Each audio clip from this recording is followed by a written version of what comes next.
Yeah, Mr. Speaker, I yield 3 minutes to a senior member of the Budget Committee, Mr. Price, the gentleman from Georgia. Gentleman from Georgia is recognized for 3 minutes.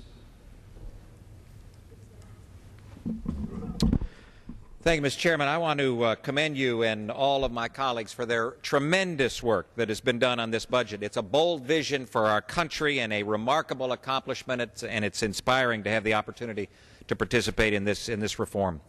As we've heard many times over the past couple of weeks, to govern is to choose. And last year, as the nation well knows, the choice by our friends across the aisle was to do no budget at all.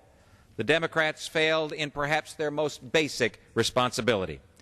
Now, continuing in this line of inaction, the President gave a speech yesterday with much preceding hype, but again, the defining aspect of the speech was no plan. Our rudderless President decided to take the two biggest drivers of our national debt, Medicare and Social Security, and take them off the table. His solution to addressing health care costs is further empowering the Independent Payment Advisory Board to ration health care instead of dealing with structural reforms. What this all means is that we have a stark choice, a choice of two futures. One future is the President's plan, the one in red here, Mr. Chairman, the plan by the House Democrats that's a path to national bankruptcy. The other choice is a path to prosperity, the green, that gets us on a path to a balanced budget.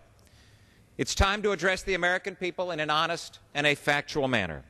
Let's face it, the American people are sick and tired of Washington's gimmicks and empty promises. And the path to prosperity is a bold vision for the future which relies upon facts, not dishonesty. As a physician, I can tell you that Obamacare is a threat to the affordability and accessibility and quality of health care, all the principles that we hold dear in American medicine. The facts are that Obamacare is a violation of these principles, and it takes away choices from patients and doctors while saddling workers and job creators and taxpayers with trillions of dollars in costs. So we completely repeal and defund Obamacare.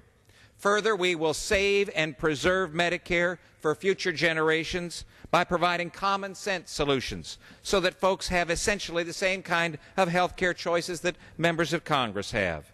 And it's imperative that people recognize that no changes, I repeat, Mr. Chairman, no changes are made that would affect those in or near retirement. Now, many folks on the other side of the aisle would rather bury their heads in the sand and ignore the reforms that need to be made to Medicare.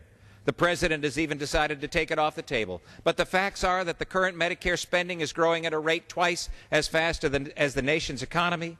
10,000 baby boomers are reaching retirement age every single day.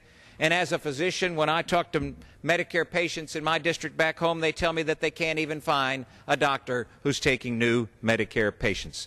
The system is broken and unsustainable. The status quo is unacceptable. By completely repealing and defunding Obamacare and by saving Medicare, we advance this nation in a positive direction, a path to prosperity.